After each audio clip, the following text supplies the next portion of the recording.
Yeah, the music. I do that so much, it's embarrassing. Welcome to you. Thank you for being here. The Aaron St. Joe podcast from the Impact Power Sports studio in beautiful Rockford, Michigan. I appreciate you. Rockford is the place for Impact Power Sports where you can pick up an ATV, an SUV. No, not an SUV. An ATV. It's a terrible start. Side-by-side motorcycle. Stuff that you can take over to Silver Lake Sand Dunes and ride it around like a madman. Keep your head on a swivel, though. There was another incident the other day. More on that later. ImpactPowersportsMI.com for more information. They are on 14 Mile Road in Rockford, Michigan.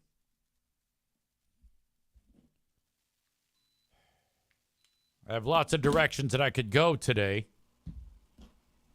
but I might as well focus on what I teased when I, put the little descriptor as to what I'm talking about. Took the fraud bus out again. Now, for those of you that don't know, got this damn RV in January. I had traded in the one that we had forever. And, that one, we never had a problem with it. 7 years, we tooled around in America in that thing, all these different trips, and never had a problem. Not a one. We go, hey, let's trade it in. Let's trade the thing in and, give the old girl a break. Let's get a new one. Was so excited. This was an upgrade. Little bit more cash, But I was like, that's okay, YOLO. Isn't that what people say? YOLO. You only live once. You can't take it with you.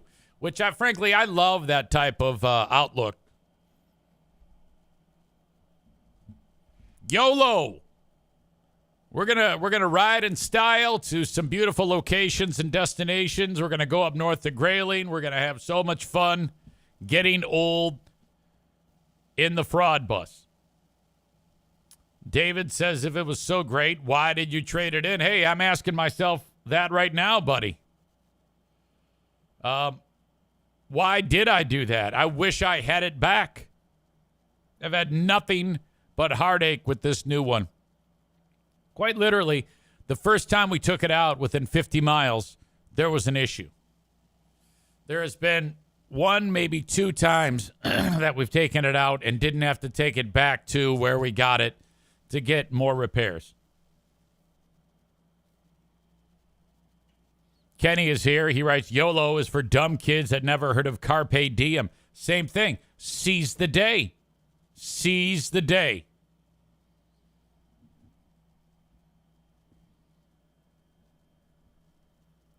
So we're staying at my, after this party we went to, I'll tell you more about that in a bit. I'm in my dad's driveway. It's night time. We fire up the generator. And it was a humid night in southeast Michigan by Detroit. So we had the air on. And then in the middle of the night, all power goes out. The Jenny provides the power. We've had lots of problems with that thing. But I noticed right away, the generator is still running, but no power. And it was just like it all just stopped. I'm like, uh-oh. Check fuses. The extent of my troubleshooting is fuse checking. Check the breaker box inside of the thing. Check the fuses on the actual generator. Everything's fine. Everything's in working order. So yet another, just out of the blue, things stop working. And that has been the absolute pile of shit disaster that this thing is. I'm going to read to you the email that I sent Guy, who is the general manager of the facility that sold me this pile of shit.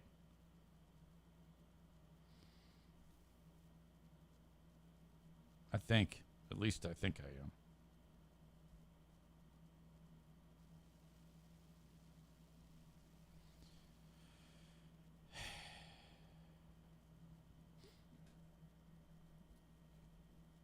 Hello, gentlemen. Here's the latest.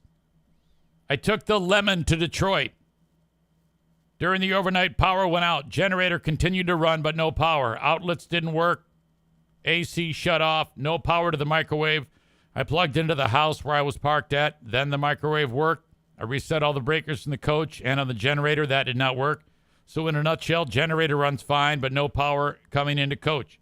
I'm going to have to bring the coach to unnamed RV dealership for service again, which is a huge pain. I need the coach back for a planned weekend trip this weekend. I need it Wednesday. So-and-so round trip is 56 more miles on the coach to see you for fuel, wear and tear, and most precious of all, my time to bring the Lemon back in for service. I'm asking for additional reimbursement from what was originally offered. Furthermore, until I get extended time with zero issues on this coach, I'm going to continue to politely ask that you make me whole. I think this is reasonable since the coach has been at unnamed dealership for more than 40 days this season. Some time ago, dude said, okay, for all this nightmare up to this point, which I'm hoping is behind us, easy, I'm giving you a $500 shopping spree, which actually is quite good, and a $200 gift card for gas. Okay, great. I'll take it. Thank you. Now, I'm like, okay, another trip. Son of a bitch. Kenny says this thing needs a Breaking Bad treatment loaded into a crusher already. I think what's so frustrating about this is the dollars spent on this. And what the fuck? Unacceptable. So I just take it back. I haven't yet unleashed the Kraken, but I wanted to go Kenny the Punisher on this and address a tweet or a Facebook post at them, at not only dealership, but the manufacturer. And I still have, there is more blame in this going towards the manufacturer. They made a pile of shit product. Frankly, I would still buy an RV from the dealership that I got this from because they've been very good. The dealership has been very good. But this product is shit. I will never buy another one of these products again. I'm not saying I wouldn't buy another RV again, but I'm never buying another one from this manufacturer. This is bullshit. What a pile of shit. Fuck you. Oh, my God. You fucking losers. Motherfucker.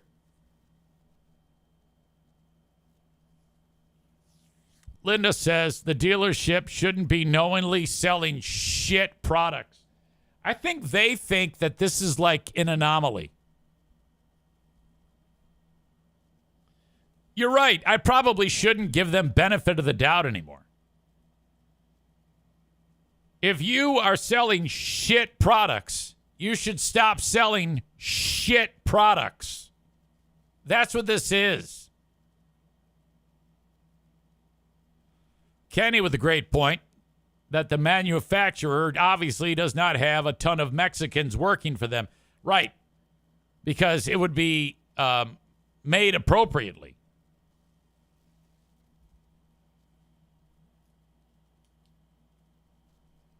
Unbelievable.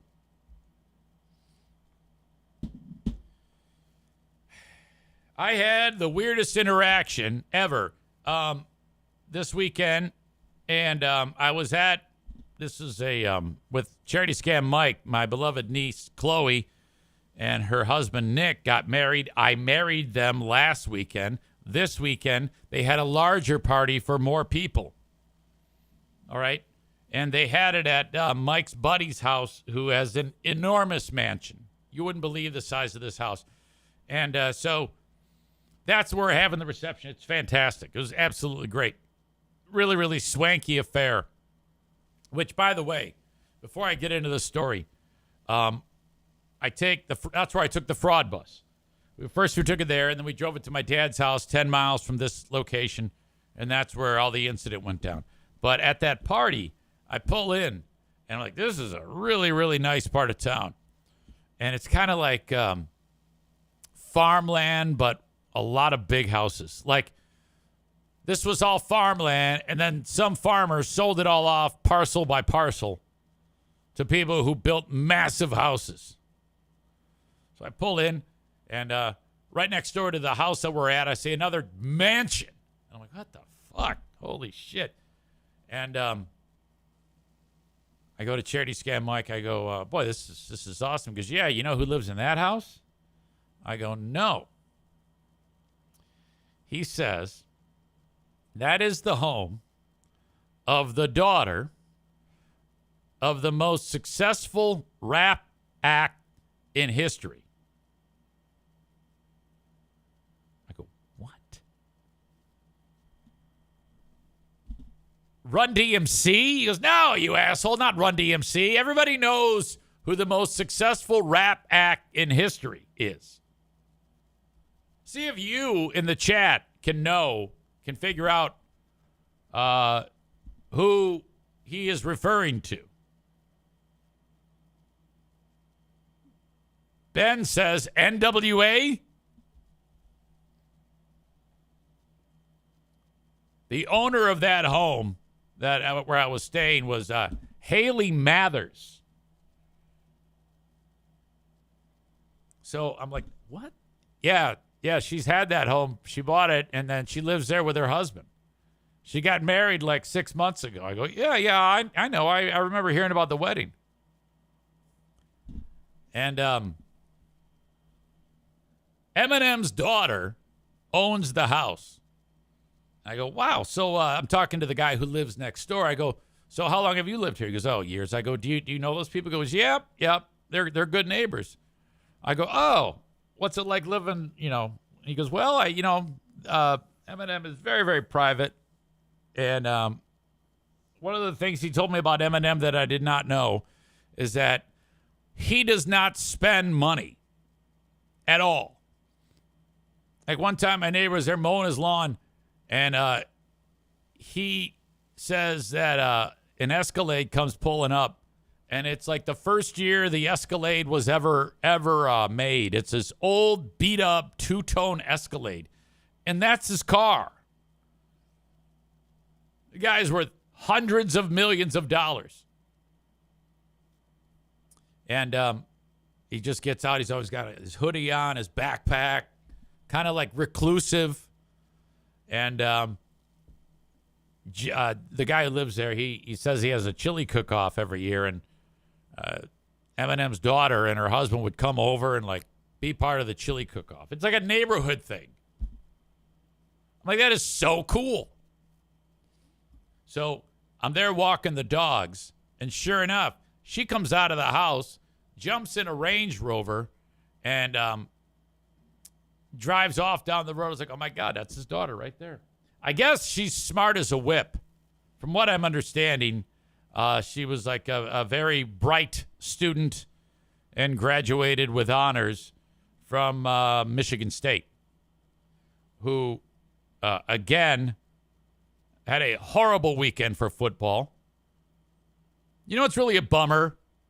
It's like all these opportunities to put it in Joe Martinez's face, and his team is winning, and Michigan State is turned into a pile of shit.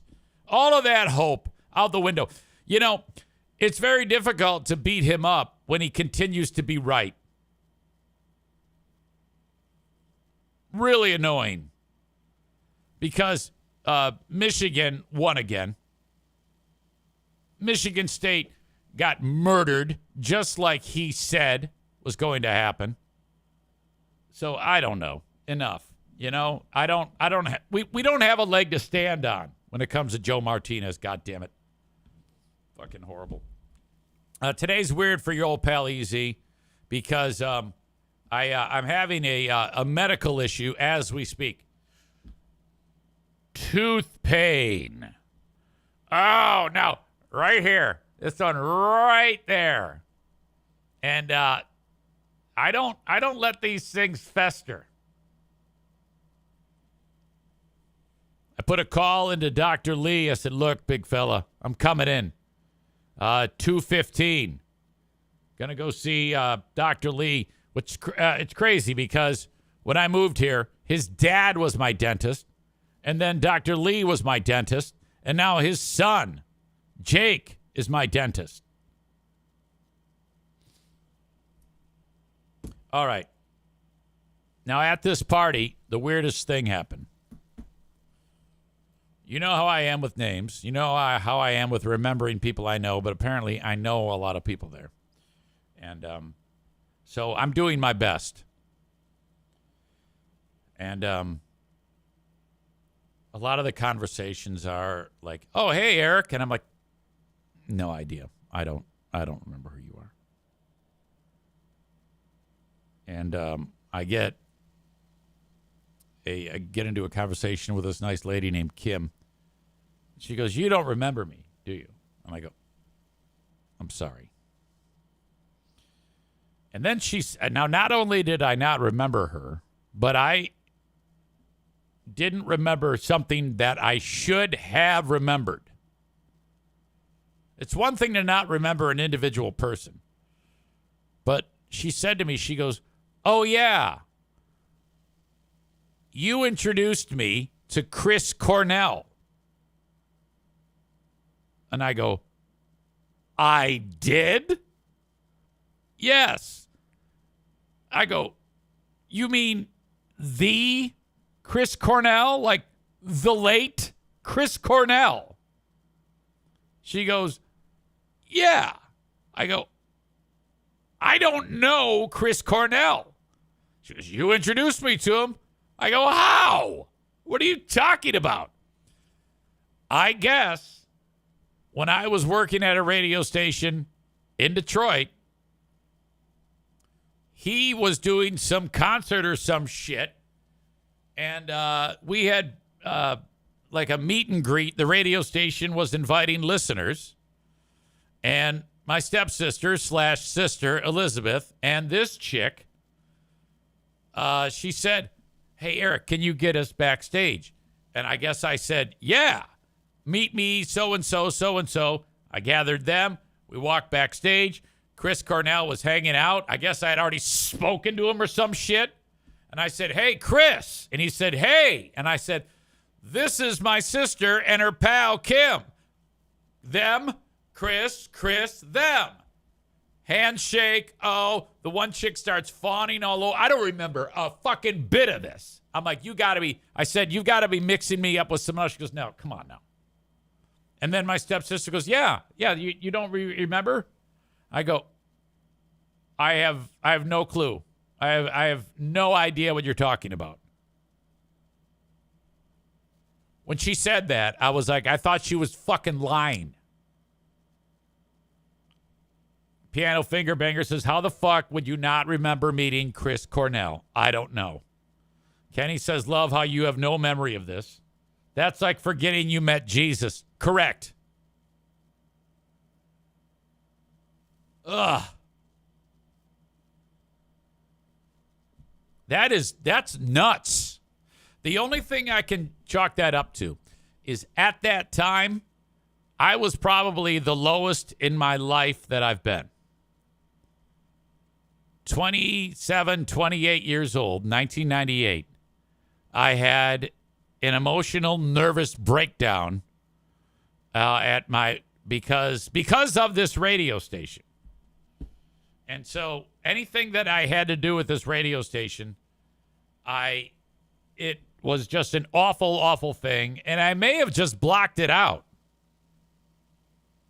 because it was terrible. I cannot believe it.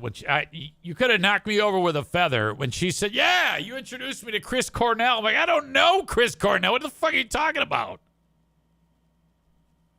God.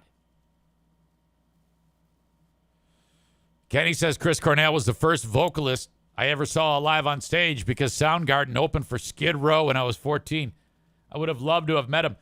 Did you have that face? Were you freaking out the same way when you got your Atari 2600? God, what a great picture. Okay. Before I go to the staff meeting, I need to update the Fat-a-thon. Week 2. 1 week ago, this is what happened. Where's my fucking glasses? Shit. 1 week ago, Kenny got the victory. He weighed in at 319. Jeremy weighed in at 321.1, I believe. So Kenny got the win. Went to 1-0 on the season. Jeremy 0-1. Week 2, they're tied. Jeremy wins this week. Kenny lost a very healthy 2.8 pounds.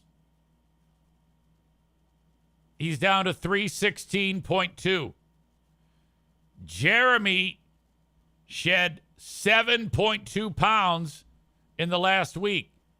He's down to 313.9. So he is now 1-1. Kenny is 1-1. Jeremy's starting weight 3 weeks ago was 335.4.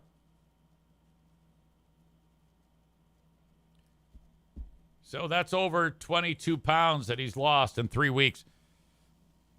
That's going to plateau, just so you know, okay? Kenny had already lost 40 before this contest started. So you have to understand that it's going to get more difficult as that first 30 or 40 flies off of you. So I'm still struggling with how do I get the victory, or how does somebody get the victory? Do they get the victory from being overall lighter, or do they get the victory from losing the most weight in the week? I think I'm going to give them the victory for losing the most weight in the week. Because I think that just makes more sense. Let me know what you think. I'm not even sure what Kenny started to weigh at when he did this. I know that Jeremy and him at one point were at about the same weight, 325. That's what we'll do. We'll go to weekly weight loss. So Jeremy's 7.2 pounds lost in the past week to Kenny's 2.8 makes him the victor for the week. So 1-1 on the year for both of the members in Fat-a-thon 2024. Keep it up, gentlemen. You're both saving your lives. My God, is that awesome. I'm happy for you both. Keep it up.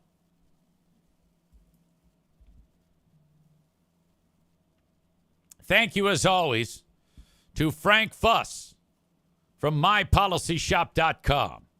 Frank Fuss is helping you with your insurance choices. He is the licensed insured insurance expert / broker of choice on this very podcast. Reach out to Frank at buyinsurancehere.com. He will help you. Buyinsurancehere.com. He'll get you started with everything you need to get your insurance selected for Obamacare, maybe a life insurance policy, which, I mean, come on now. That's something you really need. Why would you work so hard to take care of your family and then not have the peace of mind of knowing that if something happens to you, they aren't taken care of?